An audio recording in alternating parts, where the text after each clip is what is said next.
sinabing pero pag sinabing mag-comply ka na, bawal ang tamad at sanaying may ginagawa ka sa pagkuha mo ng pangarap mo. New normal na tayo, mas lalong pinadali. Ay paligid mo lalong lumakas, sa ulo may batas, bawal ang tamad, aasenso ang lahat. Bawal ang tamad, sa ulo may batas, bawal ang tamad, aasenso ang lahat. Aasenso ang lahat. Sa ulo may batas, bawal ang tamad, aasenso ang lahat. Lalong lumalakas.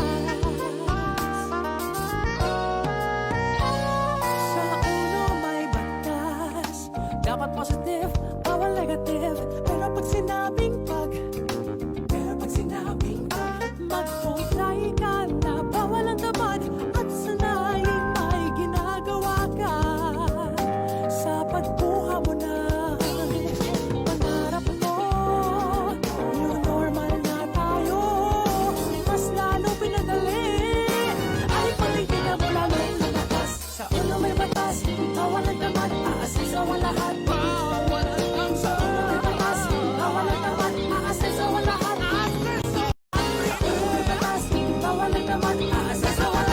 Lalong lumalakas.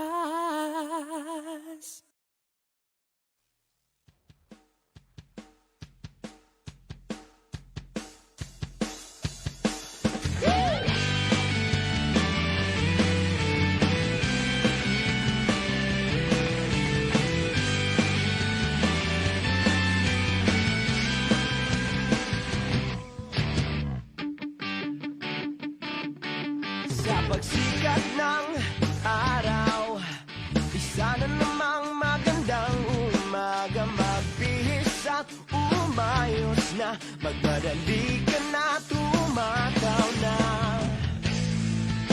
Simple lang naman, sipag at tiyaga lang ang kailangan. Sa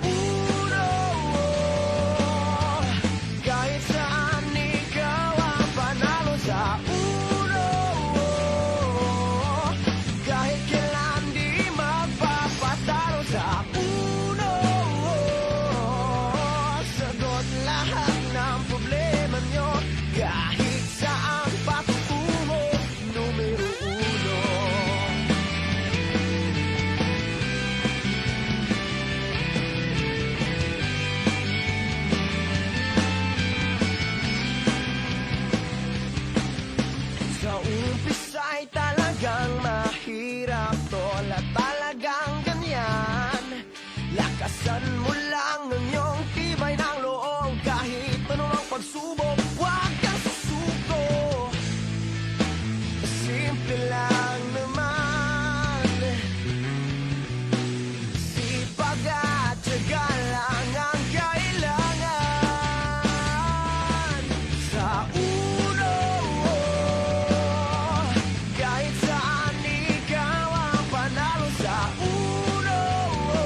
Our goal at Uno is to always stay one step ahead of the competition and be relevant to the modern-day consumer. The last 12 months has been a stellar period for product development in the areas of personal care and nutritional supplements. We primarily improved packaging design and formulation for Uno's top-selling products. Natural White Kojic Acid Soap. We added 2 active ingredients, sunflower oil and vitamin C. Sunflower oil helps improve skin roughness. Vitamin C helps prevent and treat ultraviolet-induced photo damage. Natural White Glutathione Soap. From pure glutathione ingredient, we added vitamin E and collagen for smooth and supple skin. We also improved the packaging design. Natural White Lotion. From having only glutathione, we added vitamin E and collagen. We also improved the packaging design. Natural White Glutathione Capsule. We increased glutathione level for faster whitening effect. We also completely enhanced aesthetics of the packaging. Nutri Hair Shampoo. We added 2 powerful ingredients, tea tree oil and argan oil. Tea tree oil ensures that your scalp remains clean and healthy. Argan oil is one of the rarest oil in the world. Argan oil leaves your hair glossy without the greasy feeling. It also reduces drying time by 40 to 50%. Nutri Hair Conditioner. We added tea tree oil and argan oil. Acai Berry Juice. This latest blend is 100% vegan and has pre- and probiotics. Acai berries are proven to be powerful antioxidants, which is 3 times more potent than other berries. Prebiotics and probiotics helps you lose weight and boost the immune system. Body Works. Better moisturizing effect. Cryptorganic. Increased potency for enhanced benefit to immune system. Sante 8 Berries. Increased potency. Pro Cardio. New packaging design. Magic Cream. Optimal Sensoria Feel and Scent. We also shifted from blister packaging to bottle form for the following: grapeseed extract, wheatgrass and barley, and virgin coconut oil. And today, we are happy to announce the new and improved Advanced Care Tooth Gel, now with extra fluoride to help fortify and protect tooth enamel to prevent tooth decay. Okay, good morning mga kauno. Maraming salamat sa ating Panginoon sa kanyang kapahintulutan na muli tayo ay magsama-sama para magpatuloy sa ating mga aralin. Hangad ko na kayong lahat ay nasa mabuting kalagayan, malusog na pangangatawan, at higit sa lahat, mapayapang kaisipan. Oh, good morning everyone. Pasensya na, medyo na late tayo kasi nag-brown out sa amin. Ngayon lang nagka-kuryente. Nakapagpa-load na nga sana ako ng data. Kung kailan pumasok, saka naman nagka-kuryente. But anyway, ang pinakamaganda sa lahat, magkakasama na tayo. Oy, so magbabatian tayo. Nakita ko si Will Santos. Oy, good morning. Si Joyce Hart Bregole, nandito rin from Dubai. Jonel Vallejos. Tapos nakita ko kanina, sino ba yon? Yung aking malulupit na mga downlines na mga leader, si Captain Mark Maglasang at saka si Charis Alex Diamond. O si Lorena. Uy, Lorena Bacolod from Greece. Uy, may nakita pa ako from Malaysia. Marami rin ako kanina nung nasa umpisa, maraming taga Hong Kong. Ani Medina de Rojas, Marilyn Esico from Gubat, Sorsogon. Uy, kamusta mo ko kay Tarzan? May Falcon ng Golden Eagles, Uno Premier Hong Kong. Kay Mark Bango Maglasang, ang dami mong grupo nandiyan dyan, ha?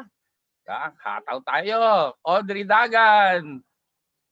Glenn Fajardo, Jonalyn Malayo. Oy, buti na lang naka-zoom kahit malayo.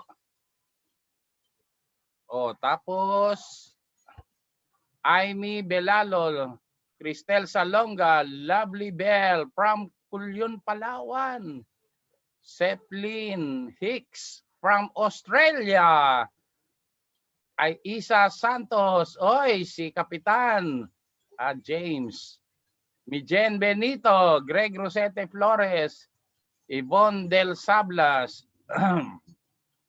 Richard Lingo, Celine Casenas, oy Team Victorious, Mark Pulmano, oy Hits International, Grand Upline yan.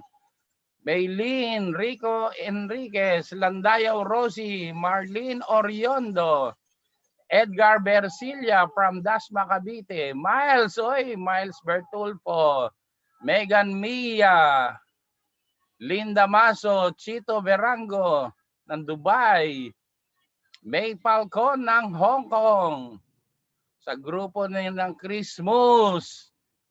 Yan ang grupo ni Captain Maglasang. Ash Pagayaw, Melin Dumondon, Royals International, Deya Angkahan, Roselyn Ibasan, SOS Alakdan, Shen Arel Villaraza. Oy, sabi ni Wilson, good morning everyone, Eagles International. Ale Cambare from Hong Kong, Sen Mercado de Chavez, Ronyo EJ, Nisle Valdivar, Muscat Oman, Elgin Bartolay, Marianisa Angkilan, Archie Saplot, si Archie Saplot Simon, ang grand upline ng Massive from NetLife Cebu, Rose Makuto, Eustaquio Morada, Leonardo Salarda, Julius Prodigo, Rex Omnes, Team Entrepreneurs, Online Support 6x15, Miriam Malapas, Lynn Cuino Talingting, Maricor Kiambao, Jean Bilis, Merly Beltran, Nes Alaysa, Evelyn Rapon, Josa Tenorio from Barcelona. Barcelona, Spain ba to? Elenita Bagsit from Zambales. Linda Villanueva. Alcantara Romblon. Undisputed. Rogelio Bumanglag. Sambuanga Benes Diaz. Judy Ann Jaime. Ayan Matias. Son Mata, Landayaw Rosie, Asma Otik, Randy Tapuyaw. Sino ba yun? Sherwin Casaldo, Ladin, ano ba yun? Tibo Honson, Fernando Fernandez, Georgina Kumalaw, Jason Calaton ng upline ng SBP. June Lagahit, ng ISA. Yan ang grand upline ng ISA. Miles Bertulfo, Army Discipulo, Royal Emperors pala siya. Joy Sim Tiamson, San Pedro Laguna, Voltage yun. Kuya Merlinda, Leonor Socorro from Dubai, Linlin Makadinog from Qatar. Nako, may mga taga Middle East nandito. Val Rabanilla, Analisa Mendoza, watching. Yago Emmanuel, Rowena Makalalad, Rosalia Mapakpak, good morning. Melanie Belen, Len Makalinaw, Zamboanga City, Royal Emperors. Malin Zulweta from QC, Shenimar Batuampo, Singapore, AIOS. Ednalyn, Rachel Lucilo. Okay, mamaya na tayo magbabatian ulit. Medyo na-late tayo, pasensya na talaga kayo. Okay, ang topic natin ngayon, ano tayo ngayon? One mind, one heart, one goal. Oh, ang topic natin ngayon, ito, part 2.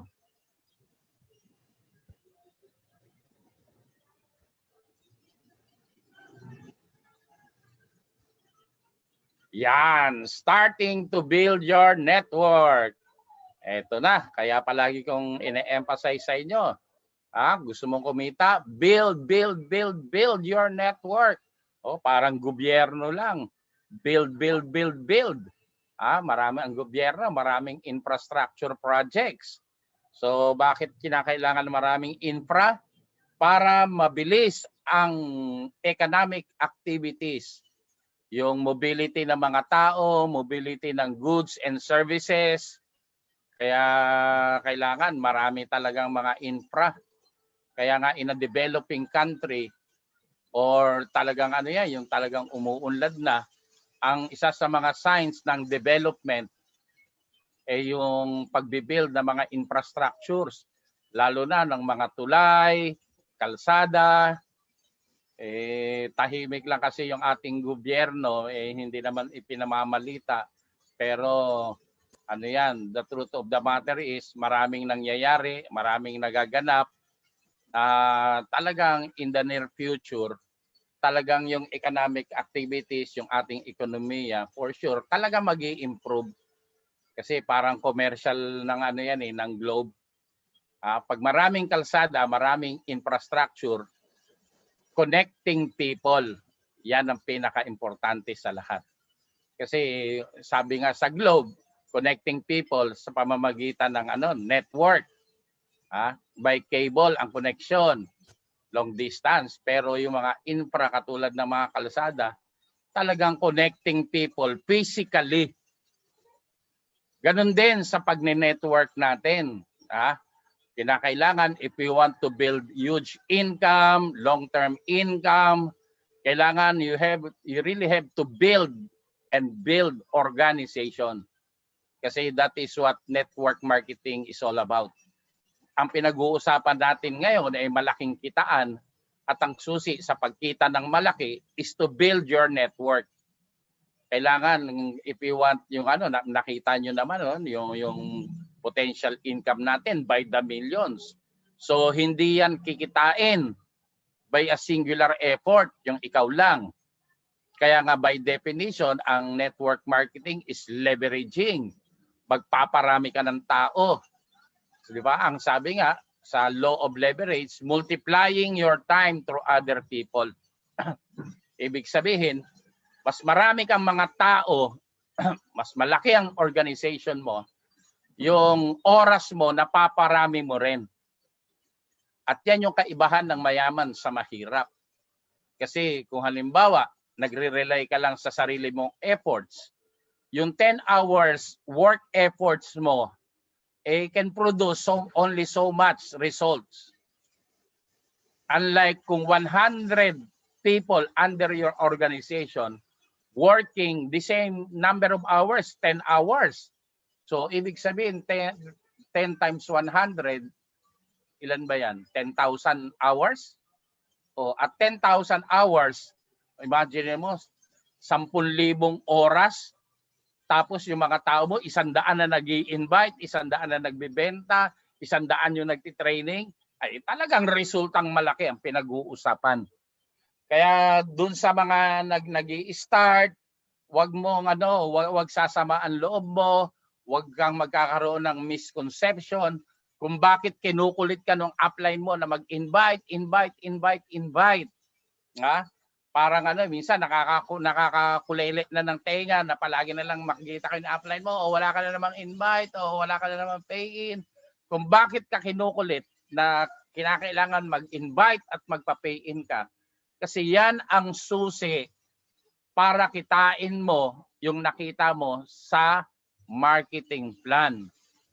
Kaya huwag kang titigil sa pag-i-invite. Keep on sharing. It's like spreading the gospel of the Lord, yung good news na tinatawag.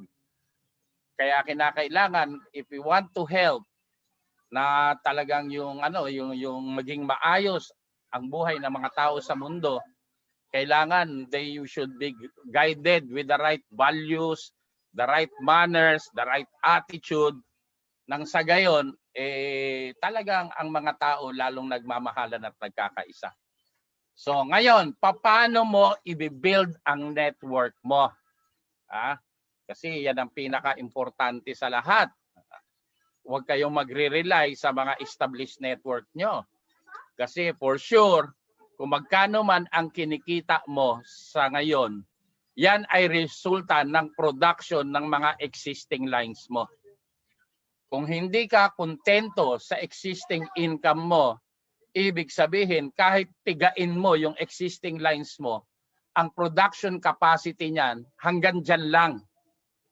Kaya pag pre-measure mo ng pre-measure yung mga existing lines mo, chances are baka magalit sa'yo, ma-stress, ma-pressure ng husto. Before you know it, nawawala na sila. At in the end, marirealize mo, pag-isa ka na lang ulit. Kaya nga yun ang kasabihan, kung gusto mong makakuha ng mas maraming gatas, magdagdag ka ng mga bagong baka. Ngayon, paano mo i-build? Paano ba mag-build ng network? Yan, again, very crucial yung talagang i-ready mo yung sarili mo. So, nabanggit ko before, itong mga trainings na to, mga old school trainings, but then again, ito pa rin yung ginagamit until now. Kasi why? Itong proseso na tinuturo ko sa inyo, this has been the process na talagang pinagdaanan ng mga legends, all those people who succeeded dito sa network marketing. Ito yung prosesong ina-adapt nila. At kahit sabihin mo na may katagalan na itong process na to, definitely proven and tested system ito. Kasi nakapag-produce ng maraming results. Ngayon, paano mag-start ang pagbibuild? So start with yourself. Katulad niyan, tapes pa yung ginamit noon. Kasi tape pa lang kami noon. Yung kumbaga yung mga yung mga tape recorder pa ginagamit noon. Kaya kami noon nung nag-start kami mag-network, required kami na may mga dala kaming mga recorder . Kaya minsan yung mga bagong mga networkers nagtatanong bakit yung mga dating mga networkers ang gagaling. Lalo na yung mga sa mga batch namin na unfortunately konti na lang natitira. Kasi during our time, talagang naka-mindset kami na ang pinaka-first na income namin, kailangan ibibili namin ng cassette tapes. Yung mga recorder. Kaya kami noon, talagang sabag, mayroong mga recorder, tapos may mga blank cassette tapes kami noon. Yung mga C60, C120, C90. Doon sa mga nakakaintindihan, ibig sabihin, magkaedad na tayo sa napag-network. Kasi kung cellphone lang ang gagamitin mo sa pagre-record, mauubos ka agad yan.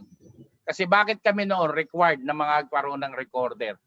Kasi during our time na face-to-face pa yung yung mga pag-aaral, grabe sa training room, pag ikaw speaker, halimbawa ako speaker, ang hirap gumalaw sa harapan. Doon sa mga pamilyar nung setup sa office, alam mo yung platform doon sa office, tsaka yung mga speakers na nakakabit, alam mo mga bulaklak bakit nakasabit lahat ng mga recorders doon. Kaya kami noon pumupwesto sa harapan pag nag-a-attend kami noon ng mga training, para yung mga recorder namin nandoon mismo sa harap mo, nakakalos na sa ilalim ng speaker. Kasi bakit nire-record namin lahat ng mga trainings. Ako nga, dito sa bahay, ang dami kong mga recorded trainings. Hindi kami masyadong nakikinig sa music. Pag kami nasa bahay, nasa kotse, wala kaming ipinapakinggan kundi yung mga recorded trainings namin, yung mga nasa tapes.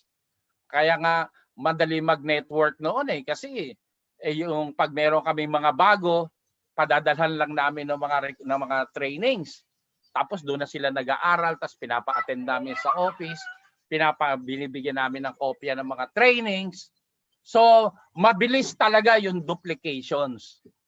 O kaya yan, kung na-record mo to, hindi ko alam kung sa anong paraan. So, napaka-importante yan. So, buti na lang itong itong Uno live natin, may naka-record ito eh. Kaya ako, I suppose, na pag nakikinig ka, mag-maintain ka rin ng mga record nito. Lahat kumpletuhin mo. Kasi time will come na mayroon kang grupo, pupunta ka sa mga malalayong lugar na hindi accessible na mga wifi or internet, pero pag may mga recorded trainings ka, naku, napaka useful yan sa pagne-network mo. So, yan, kailangan ng mga materials. Pero ngayon, napakabait ng Uno kasi provide na tayo ng mga materials katulad yung halimbawa, yung natin, yung uso natin, di ba? Yung mga FSO natin, may mga ngayon, may mga materials na tayong ginagamit. Tapos yung mga mind setting videos natin, kailangan kumuha kayo ng mga kopya natin yan. Tapos yung 1M possible na mga tapes, kailangan mo rin yan. Ngayon, sa anniversary natin, marami kayong mga videos na mapapanood, i-record nyo yan. So, ikumpletuhin nyo kasi mga marketing materials yan eh. Kasi the more na mas marami kang mga in your inventory na mga ganyang marketing materials, training materials, the better for you. Mas lalo kang tatagal. Lalo na kung dadating yung mga times na medyo nalulobat ka, all you have to do, i-play mo lang yan. Pakinggan mo yung mga trainings. At tapos marirevive ka na naman. Kasi sabi nga nila, hindi mo naman maiintindihan sa isang upuan lang yung mga trainings. It will take some time. Sabi nga, repetition is the mother of all learnings. Kaya kung meron ka mga recorded copies ng mga ng mga trainings natin, yan yung pinakamasarap na pakinggan kung talagang kakaririn mo ang pagne-network. Kasi not all the time available ang upline mo na magturo sa iyo. Kaya nga ang success will take a lot of initiative sa mga tao. Kaya ikaw, kung talagang nakita mo yung Uno at decided ka na siseryosohin ng Uno kasi talagang gustong-gusto mo mabago yung buhay mo, kailangan magkaroon ka ng compilation ng lahat ng mga trainings ng ating negosyo. Kaya nga ako, I would advise you, i-message nyo yung mga BOD, pasalamatan nyo sila sa mga pinuprovide ng trainings ng company. Kasi kita mo para kumita ng malaki, para magtagumpay sa buhay, libre lang ang mga trainings. Kasi kung iisipin nyo yung mga ganitong klaseng trainings na talagang binibigay namin, kung may bayad yan, napakamahal yan. Minsan nagkakaroon ako ng opportunity to attend trainings, minsan nakukumpare ko eh. Nasasabi ko, grabe, swerte ng mga taga-Uno. Kasi yung mga trainings na na-attendan nila, napakalulupit talaga. Talagang pang long term, long lasting yung mga karunungan na nai-impart. Kaya mag-start ka na mag-build ng inventory of marketing and training materials para mas lalong mag-stabilize ang network mo. Tapos yan, syempre, pag nagbe-build ka, nag-start ka na mag-invite, guys, i-warningan kita, marami kang mga negative stories na may encounter. Kaya, ang number 2 step, when you have negative stories to tell, just shut up. Do not whine. Wag ka nang wag ka nang halimbawa, may mga na-encounter ka na mga negative, wag mo nang ikwento. Yung mga bagay, mga kwento, mga impormasyon na hindi makakatulong sa paglago ng network mo, ang basic rule, stop, cancel, erase. Alisin mo na kagad sa isip mo. So, karamihan ng mga nabibigo sa negosyo natin ay yung mga reklamador. Kailangan kung what is available, you have to maximize kung ano yung nandiyan dyan. Kinakailangan, hindi pwedeng Ay, ganito na naman. Ay, ang hirap naman mag-network. Ay, nako, social distancing. Ay, nako. Alam mo yon, you cannot make money making excuses. Sabi nga, di ba? You can make money and you can make excuses. But you can never make money making excuses. Kaya lahat ng mga nai-encounter mo, i-accept mo pag na mga negative, pag-aralan mo, paano ka makakapag-capitalize doon sa mga negative na mga istorya at mga karanasan mo. Kasi tandaan mo palagi, walang masamang bagay na padadaanin ka ng Panginoon. Lahat na mangyayari sa buhay mo, may aral na taglay. Kaya nga kung ano man ang mangyari, always look for the learnings para you will stay positive and motivated. Kung halimbawa meron kang invite, ni-reject ka, ngitian mo lang. So ask yourself, bakit kaya ako ni-negative? Palaging pag may mga negative stories, palaging ang balik sa'yo. Paano mo i-handle, paano mo ipoproseso yung mga negative experiences at mga negative na mga kwento na nakukuha mo along the way. Okay. Internalize the marketing plan. Understand the beauty of the whole plan. Alam mo, 'di ba, sa usapin ng pag-aaral, parang parang awitin. The first time na narinig mo yung kanta, nagandahan ka. Pero pag nawala na yung kanta, hindi mo marirecall kung ano yung kanta. Even the melody, hindi mo mahaham. The second time na marinig mo yung kanta, biglang, ay, grabe, yun yung kanta. After the song, meron kang matatandaang konting melody at konting lyrics. The third time na maatinan mo, so mas marami ka ng melody na matatandaan, mas marami ng lyrics. The fourth time, mamememorize mo na, but it does not end there. Para lubusan mong ma-appreciate ang kanta, dapat doon sa level 5 na tinatawag, kailangan ma-internalize mo yung kanta. Ibig sabihin, maintindihan mo yung pinaka-mensahe ng songwriter. Ano ba yung gusto niyang mensahe sa loob ng kanyang kantang ginawa? So the same thing, dito, hindi lang nangangahulugan o hindi lang natatapos na ma-memorize mo yung marketing plan na mabilis mong naipipresent, mabilis mo nalalatag, pero pag walang damdamin ang presentation mo, tandaan mo, sayang yung opportunity na meron kang prospect na kinakausap. The same thing, walang saysay ang ganda ng kanta kung walang damdamin ang umaawit. Kaya dito, kinakailangan para ma-internalize mo, para ma-feel mo yung beauty ng ating marketing plan, kinakailangan maunawaan mo siya ng malalim. Like for example, marami sa atin na-overlook yung direct selling. Tama? So kadalasan ang focus ka agad yung binary income. Nakakalimutan yung unilevel income. So, doon sa mga nag-uumpisa. And for the rest, ang percentage sharing, pag ginawa mo yung buong negosyo ng uno, it's 80% sponsoring and 20% selling or sharing.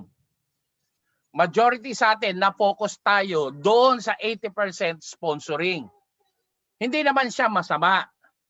Kasi yung income na nakita mo, like for example, sa Uno Lokal, we're talking about sa 1 header, 450,000, sa 15 headers, 6.7 million.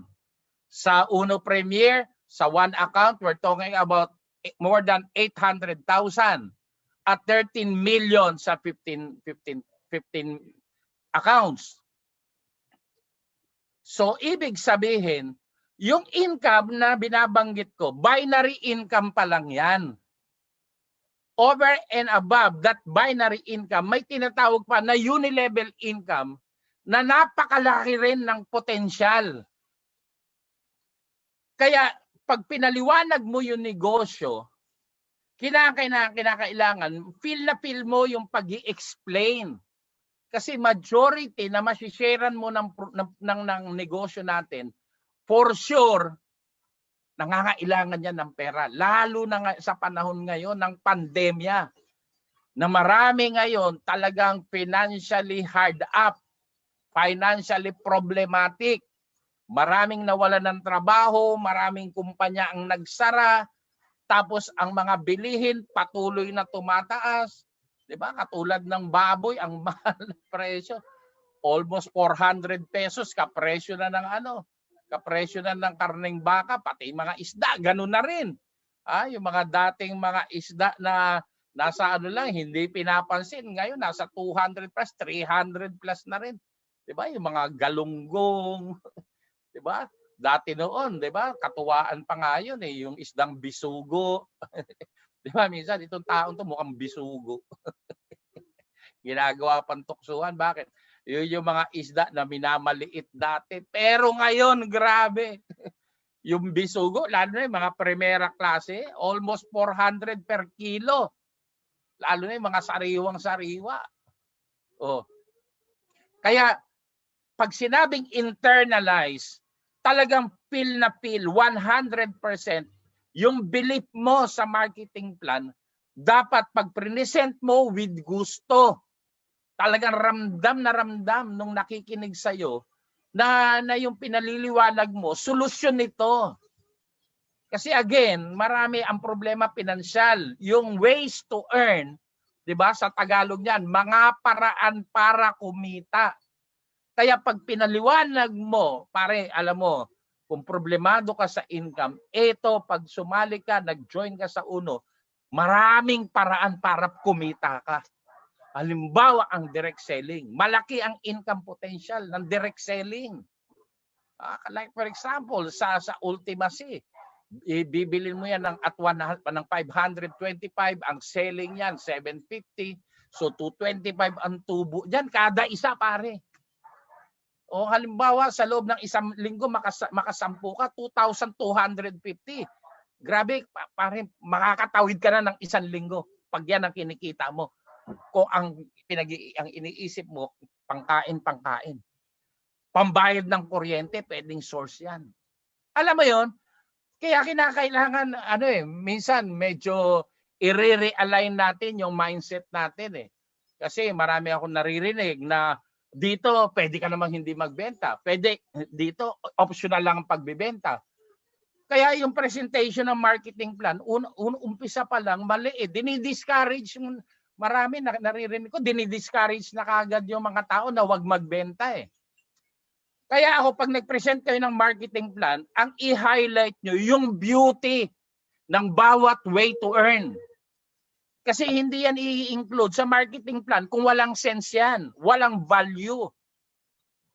Kasi ang problema, di ba? Lalo na doon sa nag-uumpisa, lalo na during yung mga times na face-to-face, panggalaw, pamasahe, pangmerienda.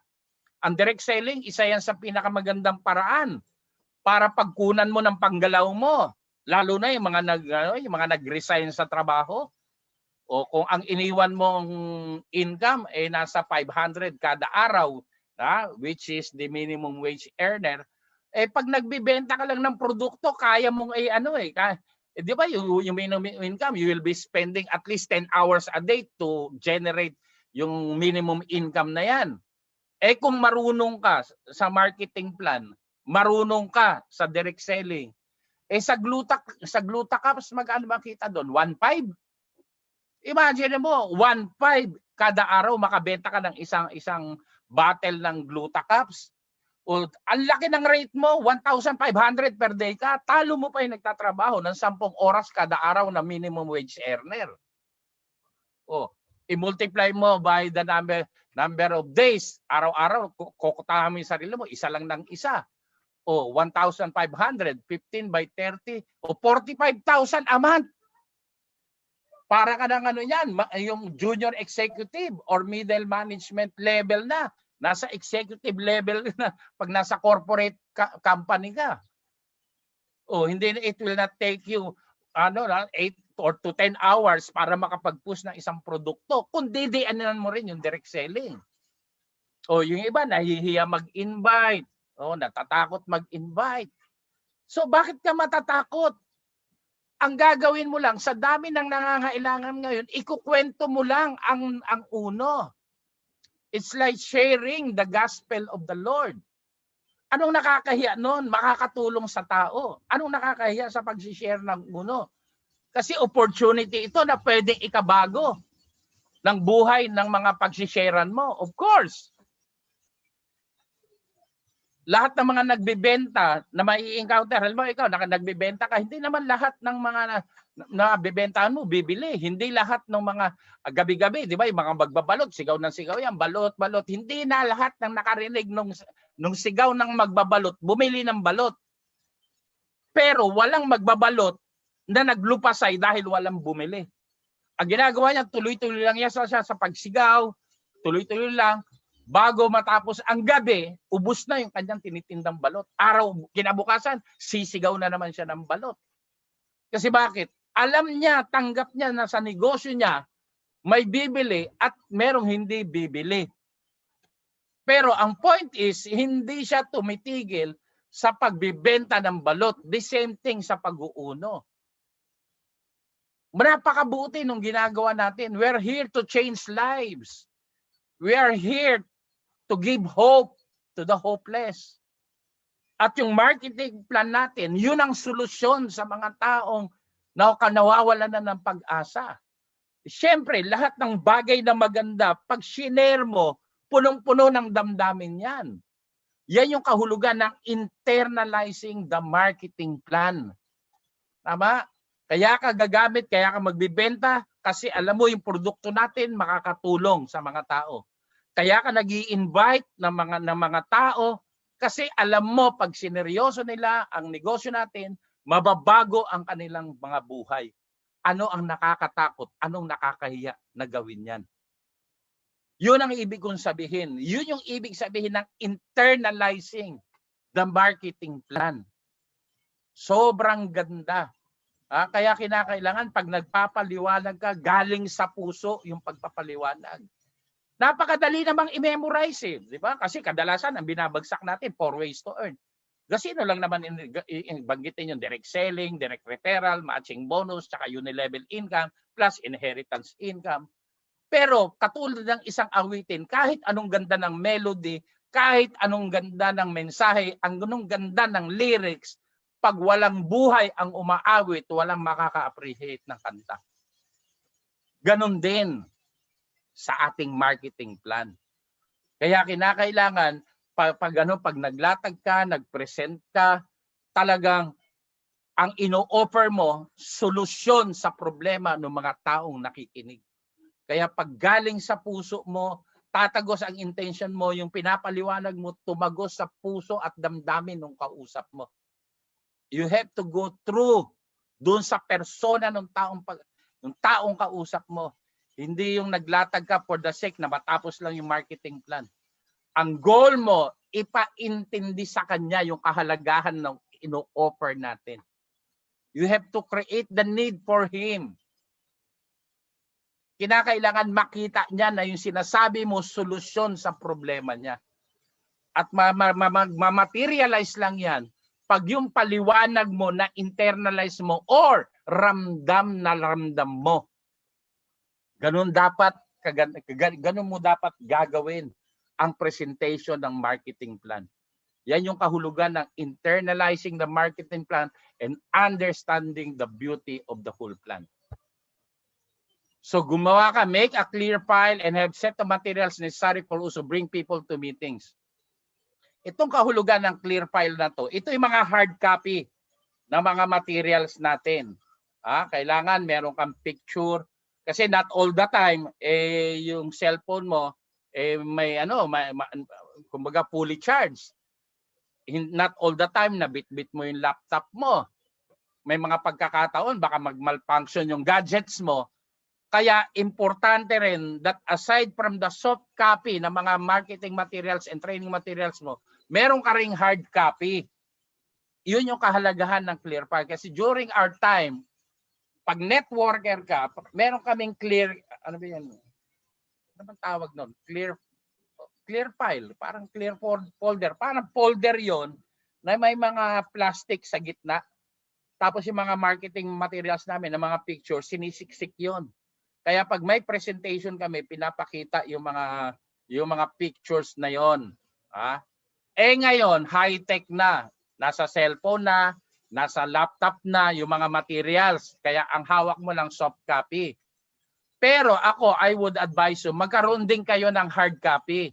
Kasi in any event na magkaroon ng malfunction yung gadget mo, at least meron ka pa rin ipapakita. Importante kasi ang mga materials na yan, lalo na sa presentation ng uso ng marketing plan. Kasi mahirap naman na kausap ka, verbalan lang kayo without anything na pinag-uusapan, mahihirapan pang mag-imagine yung kausap mo.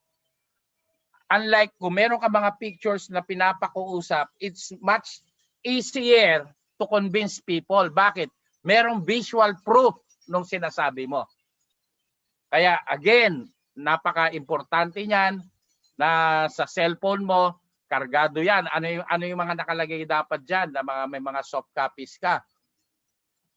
Yung mind setting video, yung uso, yung pang-closing, yung 1M possible, tapos yung video ng mga achievement ng mga top earners. Again, on top of that soft copy, meron ka ring hard copy niyan.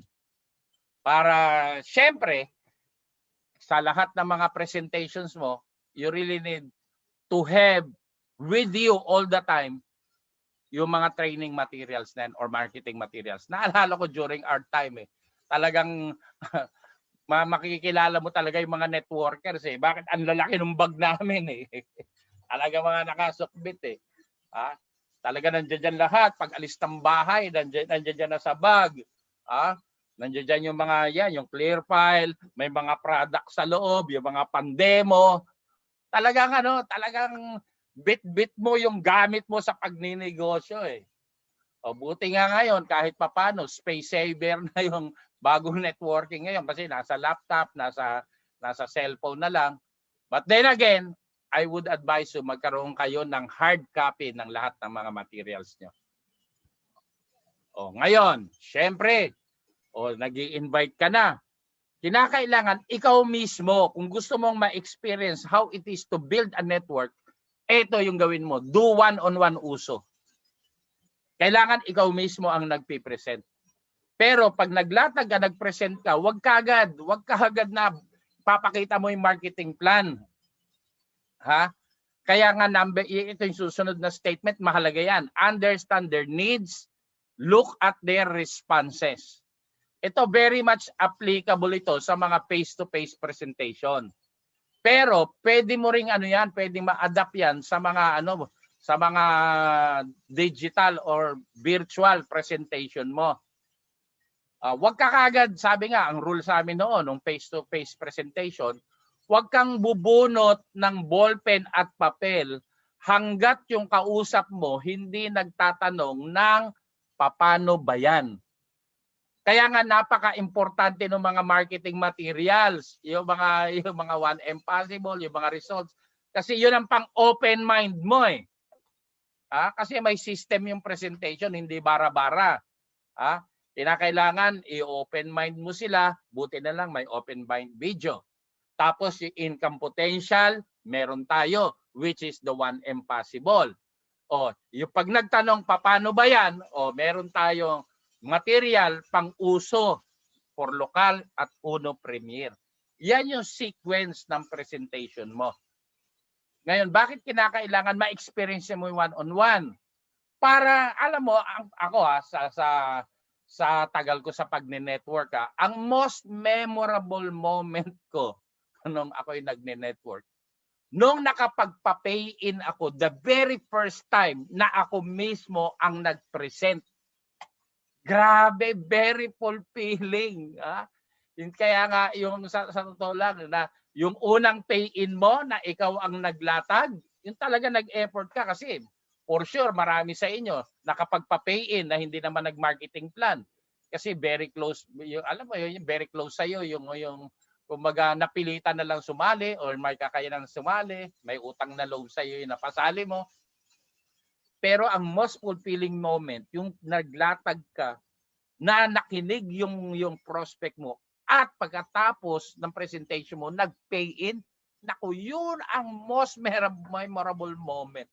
Kasi after that, masasabi mo sa sarili mo, ay grabe, kaya ko na. Grabe, ang galing ko na kapag pa-pay in ako. Ang saya-saya moment niyan. Kaya ako, hindi ko makakalimutan si Dennis. Ang first name Dennis. Ang nakalimutan ko yung apelyido. Ewan ko kung De Guzman nga ba yun, yung apelyido niya. Kasi siya yung first pay-in ko sa buong networking history ko. Kaya nung napasali ko siya, baliw na baliw ako eh. Imagine mo, ang dami ko napapay-in sa haba ng panahon na nagne-network ako. Pero yung si Dennis na yon, hindi ko makakalimutan. Kasi siya yung kauna-unahang napasali ko. Grabe, kaya nung alam mo yun, parang sa pagtitinda, sabi nga, kailangan maganda yung buena mano. Ang galing ng buena mano ko na yun kasi after that, sunod-sunod na. Unang-una, nung napapay-in ko siya, nagkaroon ako ng kumpiyansa eh. Kasi huwag kayong umasa na palaging si upline na nagpipresent. Oo, magaling yung upline mo, kaya niyang pasalihin yung prospect mo. Pero maniwala ka, si-check ka, magpe-pairing ka, pero hindi kumpleto yung tagumpay mo. Bakit? Yung most crucial stage ng success, hindi mo naranasan. Kaya ako, sanayin nyo yung sarili nyo na may one-on-one presentation kayo. Kaya nga, doon sa mga nag-uumpisa, masterin nyo kagad. Kasi ako noon, ang ginawa ko, talagang minaster ko, kinabisado ko yung marketing plan. Ang una kong pinagpraktisan, sarili ko. Every time na galing ako sa office, kasi nung pinag-aaralan ko yung marketing plan, iba-ibang mga speakers, alam mo, ang pinag-aralan ko, ano yung outline. Yun ang una kong discover. Pag sinabing outline, paano ba yung sequence ng presentation? Kaya sa dami nung naatinan kong mga speakers na kanya-kanyang pamamaraan to present, I was able to come up with my own outline. Paano? Kasi ang presentation, ang uso, parang storytelling. Para maintindihan ka nung kausap mo, kailangan very organized. Talagang very insequential yung presentation mo. Para lahat ng sinasabi niya, nasusubaybayan. Sinasabi mo, nasusubaybayan nung nakikinig sa'yo. Kaya nung nakuha ko yung pinaka-outline, so pre-practice ko ng pre-practice. Alam mo, the same outline, yun yung binigay ko sa mga downlines ko. Sabi kasi, duplication eh. Kaya lahat ng mga trainings ko, talagang guided by an outline. Tapos pinuprovide ko sa mga leaders ko. Kaya the manner I present the business, the manner I conduct my trainings, alam ng mga leaders ko kasi I provided them no mga necessary outlines. Kaya noon, pinraktisan ko yung sarili ko. Nung umpisa, natatawa ako eh. Kaya pag ikaw nagpa-practice sa sarili mo, natatawa ka, huwag kang mangahas na kumausap ng iba. Bakit? Ikaw nga natatawa sa sarili mo eh. Pinagtawanan mo nga yung sarili mo eh. Kaya pag ginawa mo dun sa iba, lalo kang pagtatawanan nila. Pero araw-araw mo pag-practice yung sarili mo. Time will come, sa mismong sarili mong magsasabi, grabe, ang galing ko na. Ikaw mismo, kaya mong papainin yung sarili mo eh. Tama? Pag naramdaman mo yung ganyang pakiramdam, then mag-present ka na. Kasi bakit? Nandoon na yung kumpiyansa. Tandaan mo, si Steph Curry, bago gumaling yan sa 3 points, talagang napakahabang oras na ang practice niya. Kaya kita mo, sa sobrang praktisado, kabisado niya yung mga yung sukat ng court, kahit saan siya pumuesto, shoot eh. Bakit? Praktisado siya. Ngayon, kakausapin mo muna, 'di ba? Kaya nga may form sa presentation. 'Di ba? May form, family, occupation, recreation message, family. Kamusta ka? Kamusta yung trabaho? Kamusta yung magulang mo? Kasi yung tanong pa lang na kamusta, kasi dalawa ang pamamaraan para maipasok mo yung uno sa usapan eh. Kamusta ka? Eto nga, wala akong trabaho ngayon. Oh, mga ano ngayon, ang pinto nagbukas, pinto ng business. Wala siyang trabaho, wala siyang pinagkakitaan. O kamusta ka? Eto nga, natatakot nga kami. Kasi grabe, ang dami pa lang namamatay na sa COVID. Oops! Pinto ng produkto. Tama? So ganon manghuli ng isda, ganon manghuli ng prospect. Hindi lahat ng sinasabi mo o sasabihin mo, tandaan mo, kailangang marinig ng kausap mo. Bago mo sabihin ang mensahe mo, alam mo na kung anong interest ng kausap mo. Para pag nag-umpisa ka magsalita, makikinig sa iyo yung kausap mo. Bakit? Yung sinasabi mo, solusyon sa pangangailangan niya. At habang nagpipresent ka, tignan mo yung itsura ng pinipresentahan mo. Pag face-to-face presentation, hindi pwedeng sa papel ka lang nakatingin. Kailangan meron kang titignan mo rin yung galaw ng kausap mo. Baka mamaya, banat ka ng banat, yung kausap mo, hikab ng hikab, nakahalukip-kip, kung saan-saan na nakatingin. Ibig sabihin, sinyalis na yun na tumigil ka na kasi hindi siya interesado sa sinasabi mo. Pero, habang nagpipresent ka, tinitignan mo, humalikip-kip nga, pero lumalapit, talagang gumaganyan, talagang nakikita mo na tumatango, umiiling. May mga responses siya.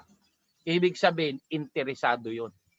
Kaya kung saan siya tumango, kung saan siya nagkaroon ng mga ekspresyon, ibig sabihin, interesado siya sa sinabi mo. Doon mo ngayon bibigyan ng diin ang presentation mo.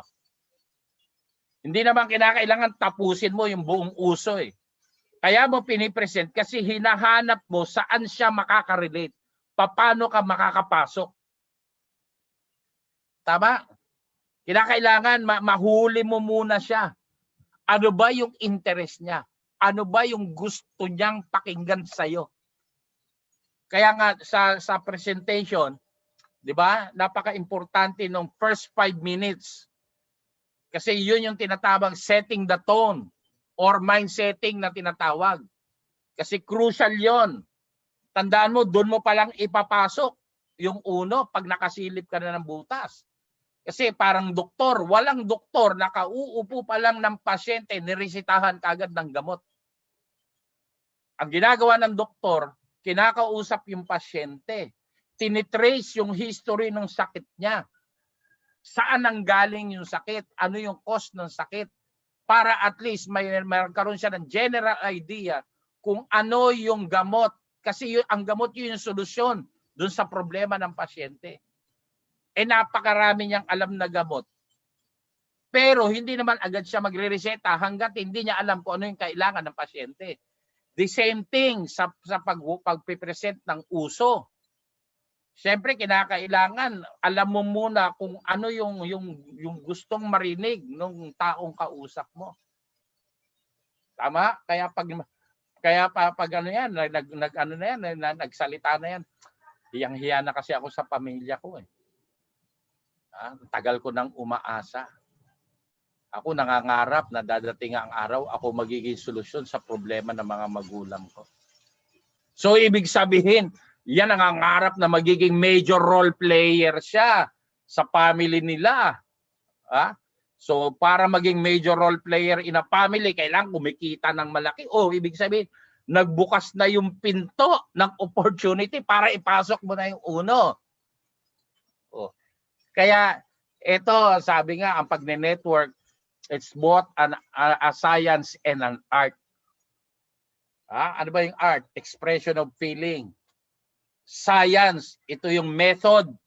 Paano mo para makapag-come up ka ng isang solusyon. Or pwede mong disprove or i-approve or i-prove yung mga haka-haka o yung mga gusto mong malaman.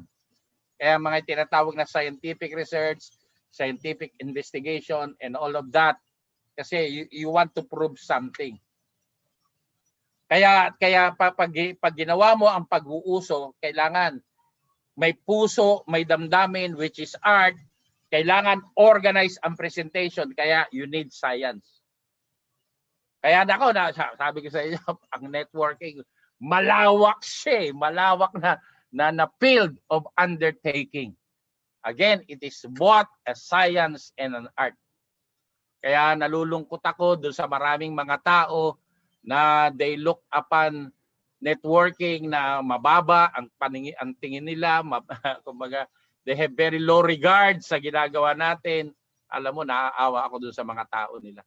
Ang hindi nila sa mga taong ganyan, hindi nila naiintindihan napakalawak ng scope ng pagdi-network. So yan, kaya kinakailangan if you want to build organization, unti-unti mag-present ka. Katulad ng ginawa ko, prinisintahan ko muna yung sarili ko nung kumbinsido ako. Ang sunod na pinagpraktisan ko yung mga bata, kasi yung mga bata, ang attention span yan, mababa lang. Mga maximum, mga 5 minutes lang yan. Ibig sabihin, pag hindi mo na-deliver in 5 minutes, yung message mo, lalayasan ka ng mga bata, mga walang iya yun eh. Walang tiyaga yun eh. Kaya nung napapatagal ko na pakikipag-usap sa mga bata, nahuhold ko na yung attention nila, then I started dun sa mga teenager. So nung na-hold ko yung mga teenager, sabi ko, ready na ako ma-prospect at mag-present sa yung mga qualified prospects ko para sa negosyo ko. Kaya nung pagharap ko na doon sa tamang prospects, nandoon na yung kumpiyansa. Okay. Yan, importante yan. As your groups grow in numbers, gradually change your image. Be a leader. Kaya pag dumadami na yung grupo mo, hindi pwedeng bara-bara ka na, kung ano lang yung salitang maibagsak mo. Yung, alam mo yun, yung hindi ka man lang discreet sa pagpili ng mga salitang ginagamit na hindi unconsciously, nakakasakit ka na pala ng damdamin. As if yung kausap mo, tropa mo lang, as if walang, alam mo yun, kinakailangan habang nagmamature ka, lumalaki na yung grupo mo, yung maturity level mo, yung personality mo dapat nag-i-improve. Physical, tsaka yung loob mo.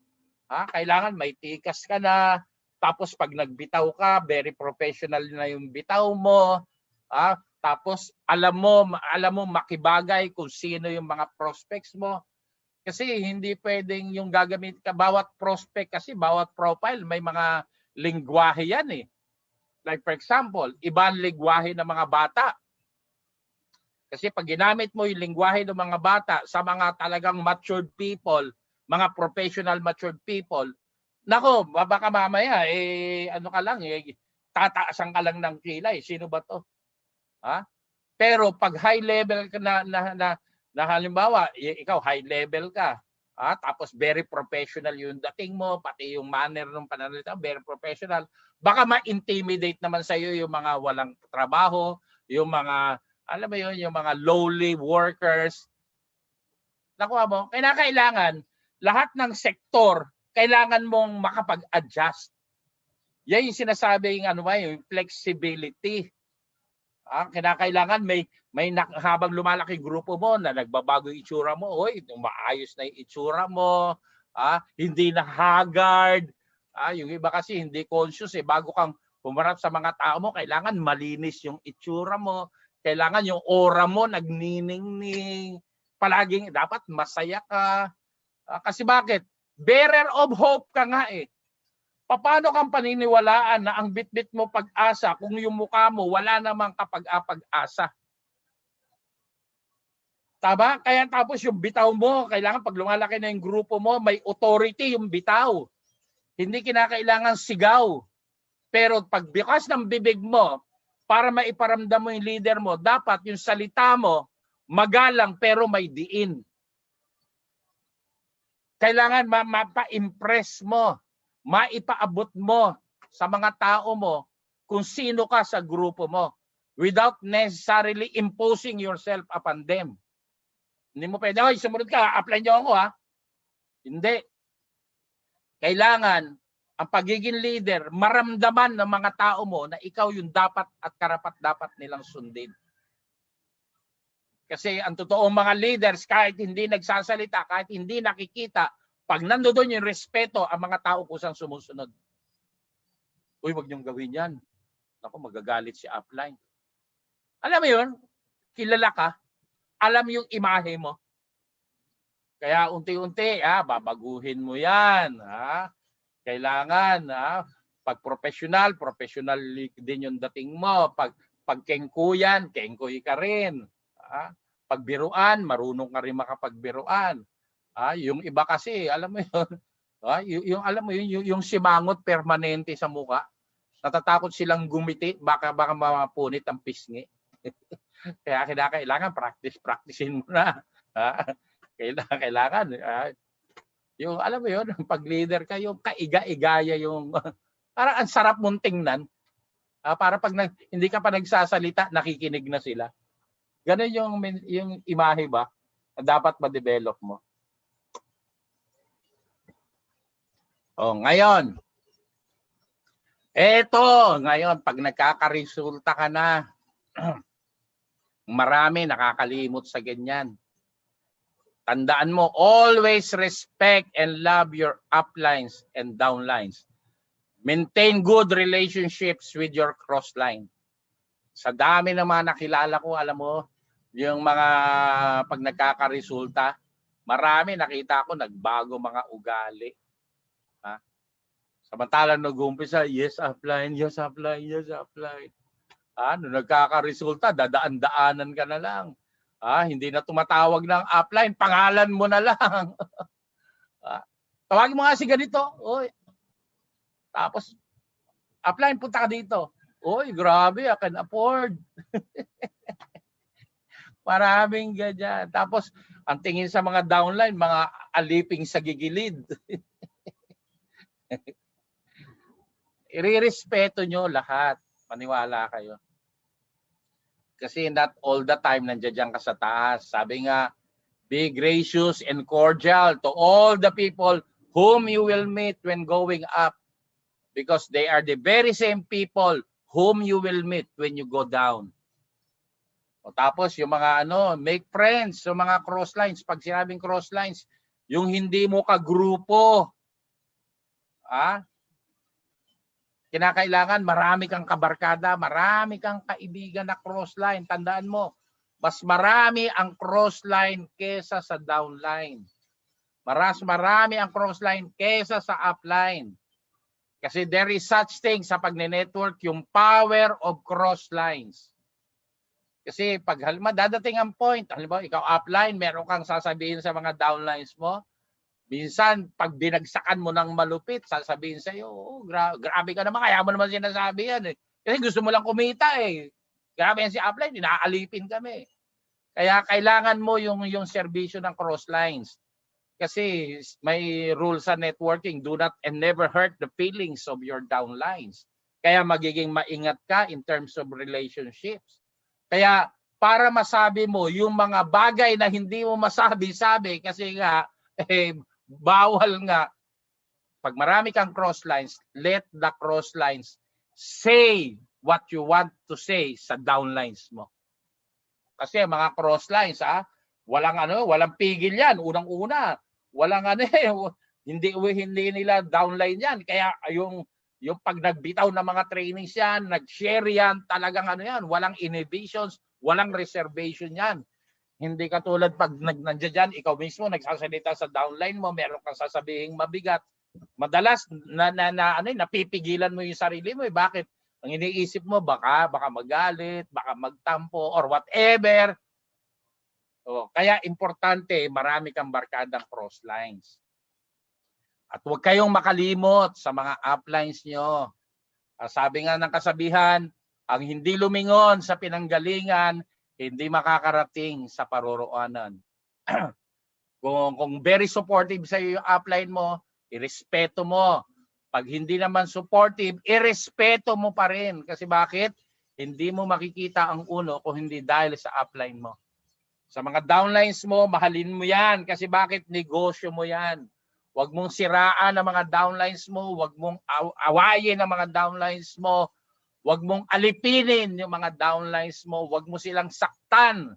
Kasi unang-una, hindi mo yan mga empleyado na pinapasweldo. Tandaan nyo, ang income dito ay naggaling, if you want to earn big, kailangan maganda ang relasyon mo sa mga buong grupo mo.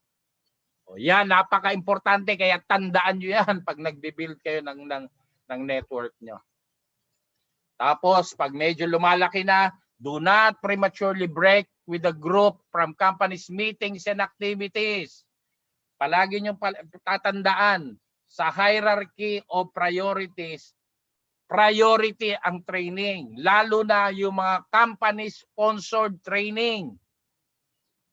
Ang company, nag-iisip yan, nagmi-meeting yan, kung ano yung mga training needs ng mga distributors. Pinagpaplanuhan mabuti yan, talagang ginagastusan yan, pinag-iisipang mabuti yan. Kaya pag merong mga events ang companies, huwag mong sasabayan ng activity ng grupo mo. Basta, ang rule, pag may company activities, drop everything. Wala munang prospecting, walang latag, walang training, wala. Basta, attend company meetings and activities. Priority yan. Unang-una, ang pinaka-grand upline natin sa negosyo natin is the company. Kaya pag ang company nagpatawag, drop everything. Kasi yan yung kulturang kinagisnan namin. Talagang talagang walang kasi wala. Basta pag company, yes upline. Pag si upline, yes upline. Palaging priority yan. Hindi katulad ng marami, ay upline, may latag ako, ay upline, may prospect ako, ay ganito, power. Kaya if you want success, know your priorities. Yan, kaya huwag kayong yung bibitaw agad sa company activities, doon sa grupo nyo. Okay yon, may resulta ka, pero never na magyayabang ka. Always stay humble. Again, uulitin ko, ang hindi lumingon sa pinanggalingan, hindi makakarating sa paroroonan. Tandaan nyo yan. Pag sinuway mo yan, nako, bahala ka dyan. Gabaan ka diha. Tapos yan, pag rumiresulta ka na, be ready to share your success stories in company meetings in order to motivate others. Pag maganda na yung resulta mo, volunteer your services. Upline, mag-share ako. Upline, hindi yung may mga iba kasi na, oy, mag-share ka, ganda ng ano mo. Ay, upline, nahihiya ako. Upline, hindi ko kaya. Power. Kaya ka nga rumisulta kasi na-inspire ka sa kwento ng iba. Pag ikaw na yung nasa tamang posisyon, it's payback time. Ikaw naman ang magkwento at ikaw naman ang pakikinggan. Napakahalaga niyan kasi sa totoo lang, dapat pag nagne-network ka, magpakilala ka. At dalawa ang paraan para makilala ka. Resulta at yung pag-share mo ng success stories mo. Huwag kayong maging madamot. Lahat ng mga nangyari sa buhay mo, patikim lang yan. Anytime, pag hindi mo deserve, maniwala ka, kukunin ng Panginoon yan. At matutuwa sa iyo ang Panginoon if you keep on inspiring people by telling them your success stories. Kaya yan, napakahalagang bagay yan. Kaya pag sinabihan ka ng upline mo na mag-share ka, pasalamat ka, take that opportunity, take that privilege. Kasi yan yung klaseng opportunity and privilege not available kahit kanino. Kaya pag dumating sa iyo yung opportunity na yan, grab mo na kagad. Kasi another step higher yan to your success stories. Pag naririnig ka na ng mga nagsasalita in a bigger crowd. Yan nga yung sinasabi na we have to inspire people. At pag nag-i-expose ka sa sarili mo, again, sisikat ka kasi expose ka. Plus, the fact na kumikita ka ng malaki. Nakakatulong ka. Hindi pwedeng sa negosyo na to puro ka kabig, walang palabas. Subukan kumain na hindi ka dudumi. Ewan ko kung ano mangyari sa iyo. Kaya kinakailangan lahat ng natutunan mo, lahat ng naranasan mo, i-share mo ng i-share para yung nga sinasabi natin na madalas, be a channel of blessings to everyone. Yan, tapos pag lumalaki na, dapat yung grupo mo meron ng regular uso. Tapos ikaw bilang leader, may product stocks ka, tapos yung mga gamit, mga literatures. Meron ka dapat niya kasi anytime, lalapit sa iyo yung upline mo para humiram ng mga produkto. Yan, doon mo makikita na talagang lumalaki na yung grupo mo pag meron na kayong sariling uso ng grupo mo. Sa umpisa, maaaring once a week, doon mo mararamdaman na talagang sumasabing na pag nagka-twice a week ka na, tapos thrice a week, tapos everyday nag-uuso ka. Importante kasi yan, yung sarili mong uso na regular. Unang-una, nakahasa ka. Pangalawa, mati-train mo. Magandang exposure yan doon sa mga future leaders ng grupo mo. Diyan sila mag-uumpisa na makapture nila yung peers. Diyan sila mag-uumpisa para ma-develop yung public speaking skills nila. Kasi napaka-importante. As a leader, ikaw ang magpo-provide ng venue for your leaders to be developed as leaders likewise you. Katulad mo. Okay. So, with that guys, sana natandaan mo na yung mga pinag-usapan natin, ngayong nagbi-build ka na ng grupo mo, sundin mo yung proseso na yan. And I guarantee you, pag ginawa mo yan by heart, ang grupo na kinikreate mo, matibay at long term. So guys, with that, I hope marami na naman kayong natutunan, nakapag-impart ako sa inyo ng knowledge and enlightenment. So, muli, maligayang paglalakbay sa inyo. Pero bago tayo pumasok ulit sa ating malupitang batian, meron lang kaming video ipapalabas. Okay? Antay lang kayo kasi babalik pa tayo. So, Tito, pasok! Always one step ahead of the game. Always thinking beyond.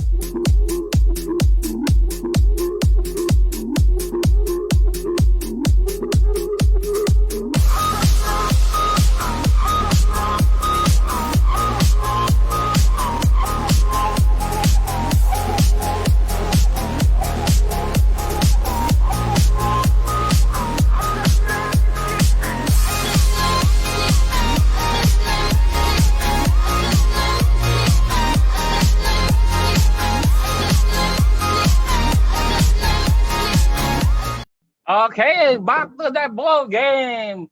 Guys ngayong mga panahon na to, gamit kayo ng todo ng mga produkto natin, protection laban sa pandemya. Katulad niyan, dapat palaging meron kayo ng copper mask. Wag niyo kakalimutan na gumamit ng copper mask natin. Napakaganda niyan. Ito, antiviral ito, antibacterial to, yung virgin coconut. Ito yung mga virgin coconut BCO.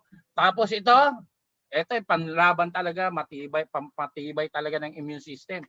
Yung zinc natin at ipapartner mo pa itong Ultimacy. Nako, talagang immune system builder yan. Tapos lalagyan mo pa ng crypto organic, grape seeds, yung mga powerful combinations. Okay, so guys, batian na tayo. Eto na, dumating na yung aking babying maganda. Eto si Marikit, ang ganda-ganda ng aking baby. Hello po. Sabihin mo, hello po. Hi, palakpakan. Dali, palakpakan. Hello, palakpakan na po. Kamusta po? Lawrence Hermoso, MJ De Guzman, Randel Dongalio, Jonel Vallejos, Daniel Disena, RC Adani, Frederick, Marlita de la Vega, Lorely Santos Baksal, Lito Montealegre. Ang bilis, ang dami. Tersa Sahilan, Mel Gomez, hello baby, Marikit daw. Eli Madera, Clarice Costales, Ang cute daw. Jepoy Bernal. Ang cute ni Baby Marikit. Vicenta Radana. Welcome. Josa Tenorio. Ranilo Alo. Merlita de la Vega. Hello po, cute. Merly Gahumban. Hi, Baby Marikit. Cheryl Socorro. Super cute, baby. Aladin Monet. Nasubaybayan ka ni Aladin. Sabi niya, ang laki mo na, Marikit. Yan, nag-umpisa to, baby. O, ngayon, may bag na, magsa-shopping na. Oh. Ganda pa nung ipit niya sa buhok. Oh, eto si Baby Marikit. Hello po. Oh, Charis Alex Diamond. Oh, hi Baby Marikit. Kakagigil ka daw. Libet Becuerpo, Ronnie, AJ, Arian, Audrey Dagan, Jerry Daigon, Anim De Rojas, Mel Gomez, Serna Viloria. Ito na, nakita na naman yung salamin ko. Ayun. Hello po. Hello po. Hi. Hello. Ayan na. Roseline Ibasan, Daklan, Elalin, Edita Sugano, Melin Bonapos. Ngayon, ako baby ko na to. Joy Saldua, Samuel Consigna, Lay Jella. Oy, kaya yung mga baby nyo, kailangan palagi kayong may time sa kanila kasi masarap magkaroon ng baby sa bahay, nakakawala ng pagod. Kaya masarap mag-uno, ha? Habang nasa bahay ka, yakap-yakap mo yung baby mo. Tapos yan, nagsusum-meeting, katabi mo, kalong-kalong mo yung baby mo. Ang sarap mag-network. Jean Bagasmaspad. Lay Princess Mateo. Ronnie AJ. Zara May Infante. Donna Magdasok. Connie Salyador. MJ Di Guzman. Oh, yung daming mga emoji ni MJ. Merlita de la Vega. Connie Salyador. Angel Valenzuela. RC Adeni. Ann Grospe. Uy, hi Marikit. Guwapa naman talaga niyan. Lorely de la Cruz Oval. Yan, ang ganda ng uno. Magkakaroon ka ng time. Uy, Baby Tomas. Oh. So guys, okay. So Thursday tayo ulit. Nag-overtime na tayo. Masarap kasi talaga mag-training eh. Grabe ah. Pasensya na kayo kung palagi akong naki-carried away kasi nami-miss ko na kayo eh. Uy, si Miles Bertulfo, si Rosalinda Tosco, Elizabeth Bierbo, Nasim Lakman Sabtani. Jonalyn Malayo. Grabe di ba? Jonalyn, nakakagigil ganyan. Ganyan. Nilalamutan ko to baby ko na to. Okay. Guys, to everybody, to guys to be the glory. Till we meet again Thursday. So ingat ang lahat, stay safe, palaging tatandaan dapat ang buhay laging happy lang. Good morning. Bye-bye. Bye-bye now na baby. Okay. Bye-bye. Bye-bye.